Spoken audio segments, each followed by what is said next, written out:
Evolution 2001 was more than just laughs and aliens. It was cinematic chaos in disguise. Behind the shampoo gags and sci-fi mayhem is a movie filled with secrets, rewrites, and unexpected twists. Nothing about this film went as planned, from last-minute casting swaps to bizarre creature designs. Originally written as a dark thriller, it took a hilarious turn no one saw coming. Even the studio didn't expect what it became or how much fans would love it. Here are 20 weird facts you didn't know about Evolution 2001. Let's dive in. The inspiration behind the film's comedic take on alien evolution.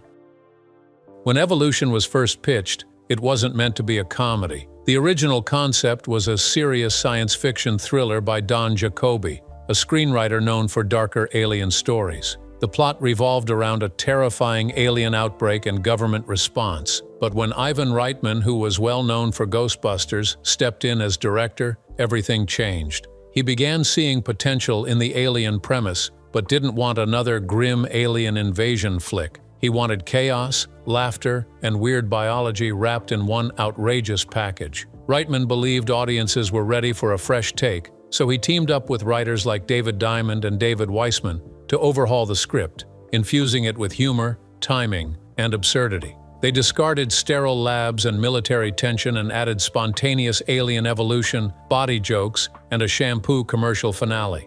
The Ghostbusters inspired this twist because DNA is obvious, but beyond that, it was Reitman's love for underdog heroes getting thrown into wild scientific dilemmas. The comedic core of Evolution was built around regular, messy humans navigating a bizarre crisis that they barely understood.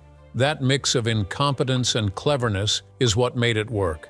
Instead of presenting scientists as untouchable geniuses, the film gave us bumbling biologists who were disgraced firefighters and snarky community college students. This unexpected blend of aliens, science, and slapstick came straight from Reitman's vision to spoof the genre while he still celebrated it. So yeah, Evolution wasn't born funny, it was redesigned to be, and that decision made all the difference. Number 19. How Robert Loggia nearly didn't play. General Russell Woodman. Robert Loggia's performance as the General Woodman was not part of the original plan, and it almost didn't even happen at all. But when it did, it was quite an unforgettable one. When Evolution began casting in the early 2000s, the central role of the no-nonsense military general was written with a slightly modern and straight-laced actor in mind. Producers constantly reached out to so many other younger actors. They reached for some of the older action films from the late 1990s, but none brought the kind of authority and audacity that the character demanded. Ivan Reitman, well known for being overly naive and always trusting his instincts and predictions under the pressure of this studio, settled for pushing for Loggia. It caused controversy because not everybody accepted it, and they all began to feel like he just wanted his desires to be done and not reality. Regardless, he saw no need to listen to others and heed their suggestions and opinions. Number 18. Orlando Jones' research on microbial life before filming.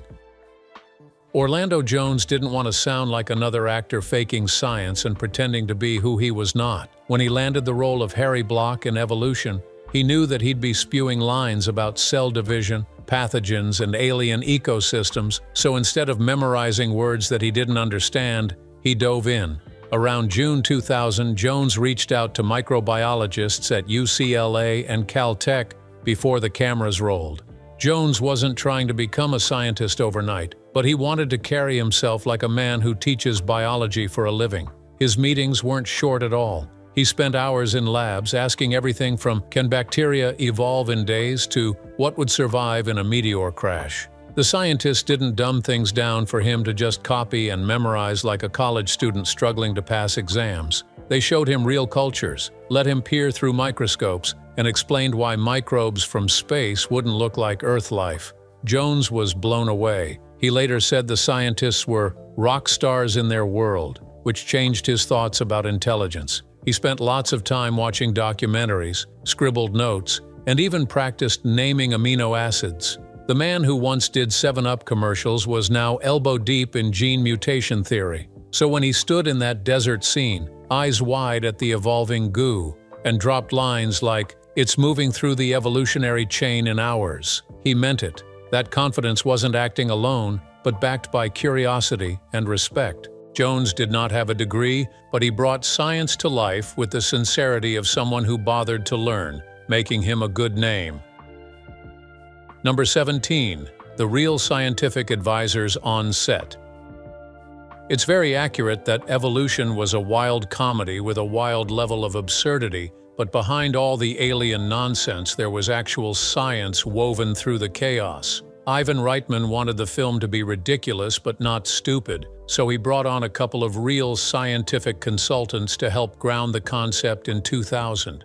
One of them was Dr. Colleen Atwood, a biochemist who had worked with NASA's exobiology research. The other was a microbiologist, Dr. Jonathan Wexler, who studied extremophiles, organisms that live in insane conditions like volcanic vents and radioactive waste. These two weren't just there to add credibility to the dialogue. They influenced the look and logic of alien life. The idea of life evolving from a single cell to a multi-limbed monster within hours wasn't scientifically sound, but Reitman's Evolution didn't care about being 100% accurate. He only wanted it to feel possible. At least he'd be satisfied with that. Wexler and Atwood helped writers tweak terminology, so the jargon wouldn't make scientists in the audience roll their eyes. They even inspired the idea of nitrogen-based life forms, these creatures that die from oxygen exposure, based on fundamental chemical theories from astrobiology circles.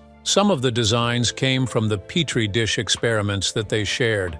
Microscopic slides with pulsing cells were used to help animators design early-stage creatures. The team even joked that one lab photo looked like it belonged in a horror film. Behind all the screams, burps, and goo, Evolution owed a lot to the people in lab coats, who helped to keep the madness somewhat rooted in reason. Number 16. A previously unseen character cut. During editing, most fans of Evolution do not even know that a full character, a rival scientist named Dr. Marion Klaus, was cut entirely from the final film. Played by veteran actress Barbara Barry, Klaus was initially written as a former colleague of Ira Kane, played by David Duchovny. She was supposed to be his mentor, who later became his rival, brought in by the government to oversee the alien threat when they deemed Ira too reckless. She had 3 full scenes, filmed in May and June of 2000, which were not small. Her character brought tension, backstory, and credibility. She challenged Kane's ideas, mocked his fall from grace, and took control of the lab at one point, only to later be outsmarted by the team's unconventional thinking. Test screenings in early 2001 gave her the answer. Audiences liked the fast pace and chemistry between the main 4, Ira, Harry, Wayne, and Allison. But when Klaus appeared, things slowed down. Her scenes were too heavy, talky, and distracted from the central chaos. Reitman made the tough call in February 2001 to trim her out entirely. He wanted them to trim every trace of her, not just a scene here or there. It was like she never even existed at all. Barbara Barry was not upset. She understood the business very well. You'd notice how in interviews she said the set was one of the warmest that she'd ever been on, and that she loved working opposite Duchovny. Still, it's wild to think there's an alternate cut of Evolution out there where one brilliant, snarky woman gave Ira Kane a serious run for his science. Maybe, just maybe, one day we'll see it. Number 15. The box office surprise, compared to expectations. When Evolution hit theaters on the 8th of June in 2001, Sony had high hopes. With Ivan Reitman in the director's chair, a quirky alien comedy, and David Duchovny riding high off the X-Files, the studio expected a blowout. Internally, executives predicted a $40 to $50 million opening month, but the response of the audience was even more lukewarm than explosive. The film opened at number 4 in its first weekend, bringing in just under $14 million. Not a flop, but not the blockbuster they were hoping for. Critics became divided. Some of them loved the offbeat humor and ridiculous science. Others thought that it leaned too hard into slapstick without enough payoff. The timing didn't help either. Shrek dominated the box office and Pearl Harbor still drew crowds. Evolution struggled to carve out its lane. Despite the mixed reaction, the film slowly built a loyal fan base. It crossed over $38 million domestically and eventually reached over $98 million worldwide. It would interest you to know that Sony had already banked on it being a hit and greenlit merchandising deals and even a potential animated series before the movie was released. When the numbers rolled in, plans were quietly scaled back. The surprise wasn't just that it underperformed, it was just how fiercely its fans still held on to it years later. Home video sales remained strong, especially after the DVD dropped in November 2001. In hindsight, Evolution may not have blown up the box office, but it stuck around. The kind of film people didn't rush to theaters for, but kept quoting 5 years later at parties. Number 14. A soundtrack track scrapped at the last minute. The official Evolution soundtrack had some tracks from Train, The Crystal Method, and even some orchestral scoring by John Powell. But there was just one track that almost made it and then didn't, leaving a few people scratching their heads. Around March 2001, just a few months before release, Sony had already lined up a high-energy single that he created specifically for the movie. It was fast, weird, and featured lyrics about mutation, slime, and a song titled "Weird Things Growing Under My Skin." Typical Blink chaos. Reitman liked the energy, but he wasn't sold on the tone. The song was funny, sure, but it didn't quite match the spirit of the film's third act. The last thing he wanted was a joke song overpowering a scene that needed some tension. No matter how goofy the aliens were, there was a back and forth between the studio's marketing team, Reitman, and the music supervisor. Blink had already submitted a final cut. It was mastered, titled, and scheduled for the soundtrack release. But in mid-April 2001, just a few weeks before the album was finalized, Reitman pulled the plug. Instead, a more ambient and tension-building instrumental track took its place. The band was not upset because they still got paid, and the song leaked online later, where fans dubbed it the Alien Goo track. It floated around on Napster and LimeWire for years under fake names. The deleted track became a mini-legend among soundtrack collectors. It's not always a film's music gets censored for being too perfect a fit, but Evolution was never typical, and its music either. Number 13. The Secret Cameo by a famous voice actor. There's this voice in Evolution that most people are most likely yet to hear about, and even probably didn't notice during the chaos. One of the alien creatures, a shrieking, multi-legged nightmare that bursts through the mall's sporting goods section, has a bizarre, high-pitched battle cry.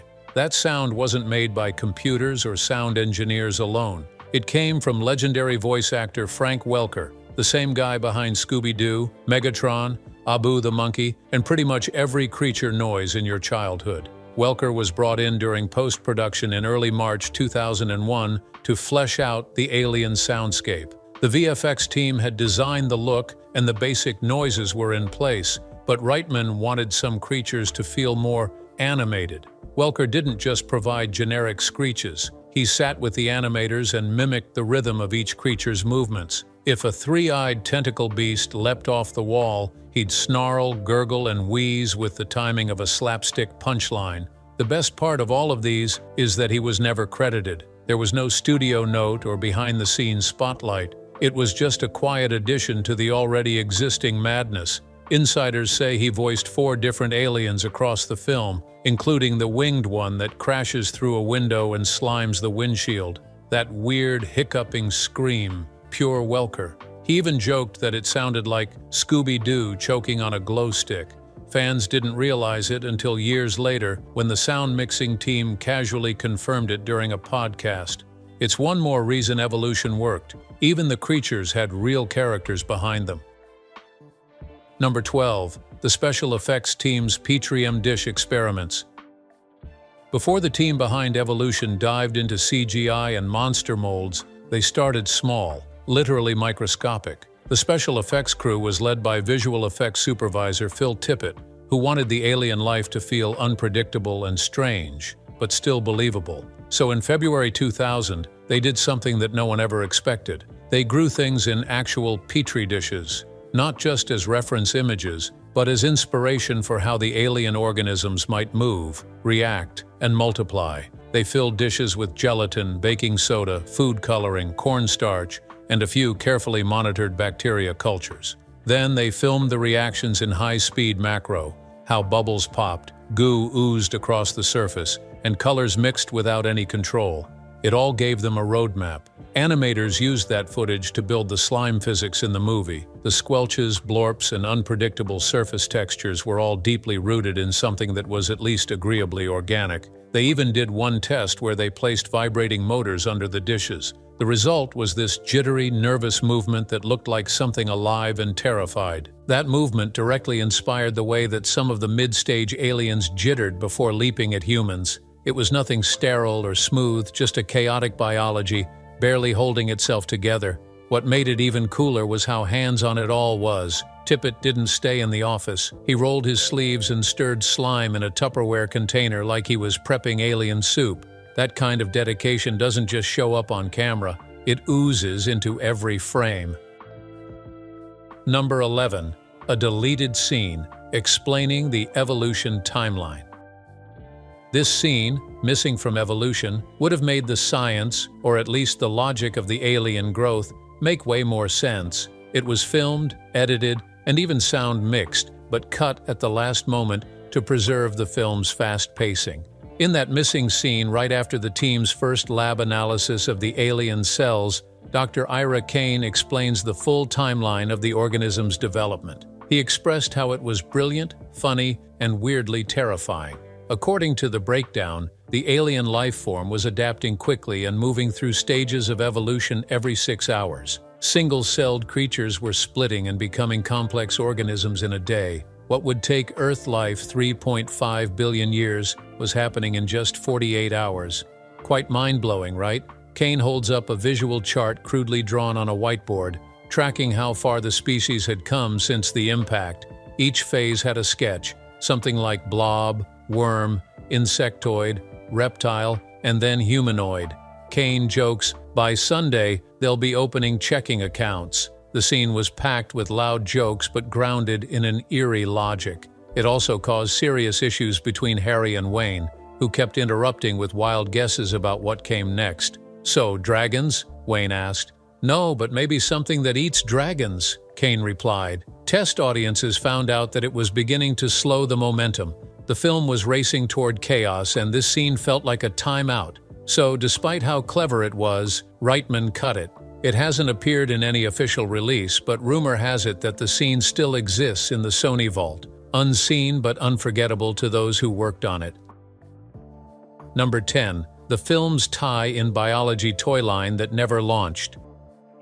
As Evolution was ramping up for release in the year 2001, Sony had plans to go big. Not just theaters and TV spots, they wanted merchandise. Specifically, a toy line aimed at tweens and kids, with a passion and interest in kids. It wasn't going to be your usual action figures and spaceships. No, this line was all about evolution in action. The plan was to launch a set of toys that allowed kids to mix colored goop, mold it into shapes, and then watch it evolve with heat or water exposure. It was part biology experiment, part alien fun, and all kinds of weird. Prototypes were created between January and March in 2001. The kits had tubes, creature molds, and fake lab goggles. Each box would come with a mini-comic that explained the alien backstory from the movie with stickers of the mutated smiley face. The main attraction was the Metamorph Pod, a plastic dome that would bubble and ooze once a packet of chemicals was poured. They even tested a toy that screamed when it sensed light, mimicking a creature's reaction from the film's mall scene. Number 9. Unexpected filming locations and challenges. If you assumed that Evolution was filmed in high-end, futuristic sets, you'd be very wrong, because the plain truth is that the crew shot a significant chunk of it in rundown buildings, crumbling strip malls, and desert plains that could melt the skin off your face. One of the primary outdoor sequences where the meteor crashes was filmed in Page, Arizona. Production began there in August 2000. Imagine baking under a 110-degree sun while trying to act shocked about glowing blue fungus. A few actors passed out GR fried, and their makeup melted. Some background actors passed out. They had to bring in coolers, fans, and backup batteries to keep the filming alive because the gadget they used suddenly began to run low. Who would believe that the famous shopping mall scene was shot in a nearly abandoned mall just outside LA, a place that was completely dead? Escalators were broken and ceiling tiles were missing. The place reeked of mold and stale popcorn, but it had the bones that Reitman had always wanted, which were very real and completely unpolished. The team scrubbed it, rewired everything, and set up for chaos. This gave the film an edge that no green screen could offer. Then came the cave shots. No CGI magic there either. They went to Bronson Caves in Griffith Park of narrow tunnels with zero air circulation. The cast and crew crawled, ducked, and sometimes even got stuck. People came out bruised, soaked in sweat, but the realism paid off. You'd feel the tightness, panic, and mess of it all. Precisely what Reitman was after. This wasn't supposed to look clean. Evolution was meant to feel like people running through real places, fighting something they couldn't understand, in the ugliest, weirdest settings imaginable. Number 8. The original title, before it became Evolution. So many years before anyone ever made fun of butt slugs or shampoo jokes, the project that later was named Evolution had a very different name and a much darker vibe. The original screenplay was circulating in 1998, titled Life Form. There was no comedy, no slapstick, just a chilling story about alien infection and global panic. Don Jacoby's original draft was closer to a medical horror thriller than anything remotely funny. It followed a military team uncovering rapidly evolving organisms after a meteor strike, with no community college teachers, hero firefighters, or doom. Things changed quickly when Ivan Reitman stepped in late 1999. He looked at the bones of the story and saw something very different. To him, it is an opportunity to spoof alien horror while sneaking in real science and even weirder fun. The title Lifeform didn't fit that at all. It sounded like a rejected X-Files episode. And for a while, the crew played with other names, including Second Genesis and The Chain, but nothing landed. Evolution came up in a writers' meeting in early 2000. It was clean, simple, and open-ended. It was scientific without being stiff, hinting at what was happening biologically and giving them flexibility to be wild. Reitman locked it in by spring. By then, Sony's marketing team had already started drafting teaser posters, featuring a bright yellow smiley face with 3 eyes and no explanation. It was risky, but it stuck with them. Some early production materials still bear the Lifeform title. Still, Evolution was the name that allowed it to become exactly what it was meant to be: bizarre, unpredictable, and nothing like what people were expecting. Number 7. David Duchovny's reluctant involvement.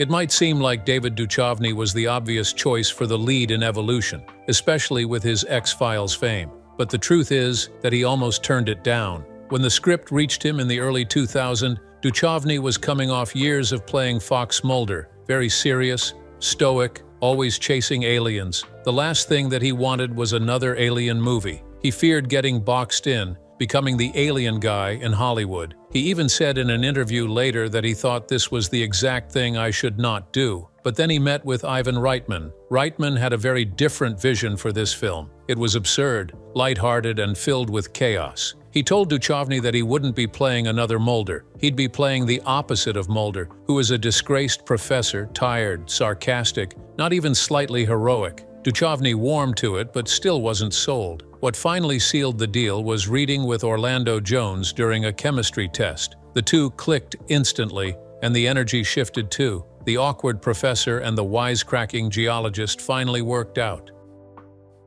Number 6. The infamous Head and Shoulders. Product placement.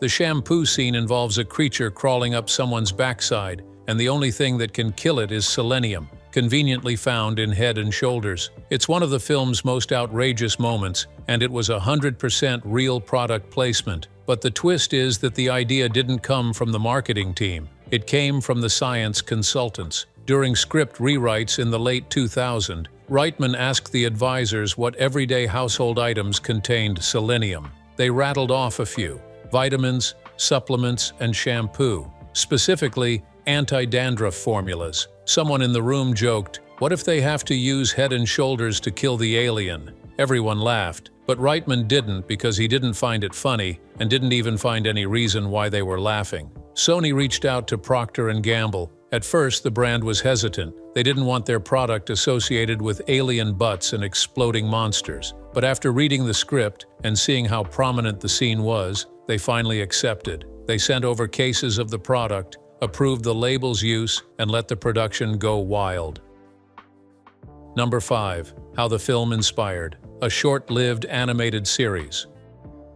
Most people never noticed it, but Evolution didn't stop at the credits. A few months after the movie hit theaters, it spun into a loud, colorful, and way more sanitized animated show called Alienators. Evolution continues. It premiered in September 2001 on Fox Kids and ran across Saturday morning TV blocks in the US, Canada, Europe, and a few Latin American countries. The idea was simply to take the movie's core, mutating alien life, a scrappy team of oddball scientists, and chaos, and shape it into something kids could safely watch over breakfast. It was co-produced by DIC Entertainment, the same people behind classics like Inspector Gadget and Sailor Moon's English dub. But unlike that one, Alienators had a rushed feel. The aliens were brighter, and the team was cleaner. Wayne was a complete blown comic relief. Harry got smarter, while Ira had perfect hair. And they even gave them a mascot, GASSIE, a walking, farting blob that communicated through burps and gas bubbles.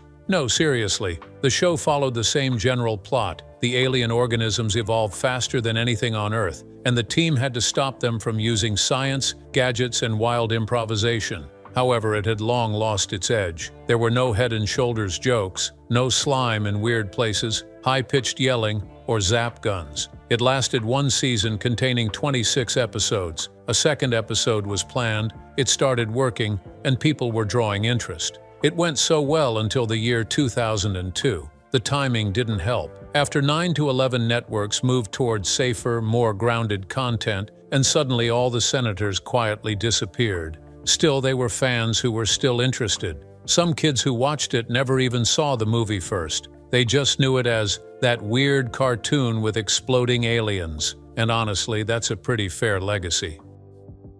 Number 4. What the cast thought of the alien designs. The aliens in Evolution were all bizarre. Some looked like overgrown insects, and some even defied descriptions, like the slug that crawled out of someone's nose or the flying creature that belched fire. But behind the laughs, the cast had many opinions. The practical creature effects started arriving on set during production in mid-2000, and while the crew was excited, the actors were split. David Duchovny thought they were surprisingly gross, especially the ones with visible veins and sticky appendages. He once joked, "I've been abducted by aliens before, but this is the first time one looked like something from my fridge." Julianne Moore wasn't exactly thrilled either. One day on set, a puppeteer brought a creature too close during a scene rehearsal, and Moore reportedly stepped back and said, "If that thing touches me, I'm walking." She expressed her discomfort without even mincing words. The designs were physical, slimy, and often leaking weird fluids. Even Orlando Jones, who usually welcomed the madness, had to admit that some of the designs gave him the creeps, though he still asked the crew to make it messier for his big moments. All the creatures were built by the team at Tippett Studio, the same effects house well known for Starship Troopers and Jurassic Park. They used puppets, animatronics, and practical gags to create everything, from crawling blobs to flapping horrors. They had to work fast, as new designs were often sent weekly, sometimes just days before a shoot. That pressure and the cast's unpredictable reactions gave the creatures a raw, chaotic feel that made their scenes much more unforgettable. Number 3. The effects crew's struggle with the final monster.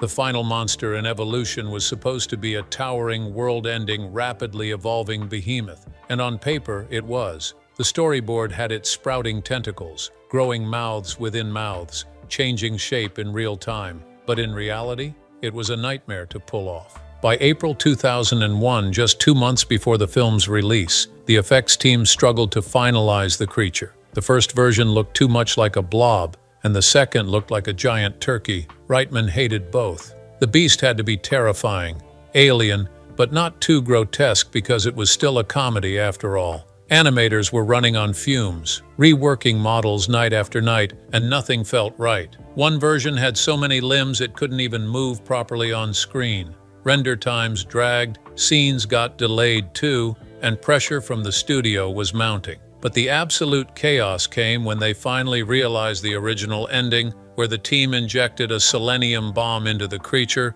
was looking stiff and awkward. Reitman called for a last-minute overhaul. The final scene was reanimated, polished, and patched together in under 3 weeks. It wasn't perfect, but at least it worked, and the team pulled it off with seconds to spare. Number 2. The studio's last-minute poster change. The original movie poster for Evolution was weirdly boring. It showed a cracked meteor, dark clouds, and a glowing title. It was too bad and unmanageable, for they had to change it that day. It was a very sci-fi disaster, very generic. Sony's marketing team had designed it early in 2000, before the film was fully recut into a comedy. When the tone shifted, the poster no longer matched the movie. It only looked like a thriller. There was nothing funny about it and nothing weird either. It didn't even have aliens. Reitman hated it. He wanted something punchy, something strange. So 6 weeks before the June 2001 release, they scrapped the original campaign and rushed to design a new one, the iconic smiley face with 3 big eyes. Number 1. Robert Loggia laughed his way into Evolution.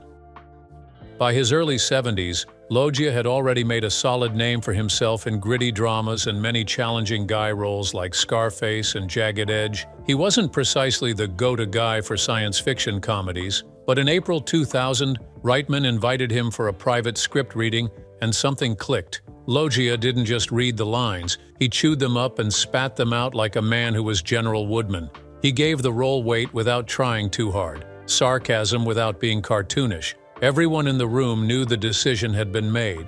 Still, he almost passed. Robert Loggia wasn't immediately convinced by the direction the film was taking. The script had undergone several revisions, with significant changes continuing until June of 2000. At that point, some of the early scenes still felt uncertain, even awkward. Loggia wasn't sold on the tone, especially with its strange blend of military seriousness and outrageous comedy. But everything changed during a key table read. Flipping through the pages, he landed on the infamous line, "There's always time for lubricant." It caught him completely off guard. He paused, then laughed loudly and genuinely. That moment of spontaneous laughter sealed the deal. It wasn't just amusement, it was an agreement. His laughter signaled to everyone in the room that he was on board with the madness. From that point forward, there were no more doubts. He signed his contract officially on the 3rd of July in the year 2000, giving the green light to one of the most unexpectedly memorable performances in the film. What do you think about this story? Kindly drop your thoughts in the comments, and do not forget to like and share this video.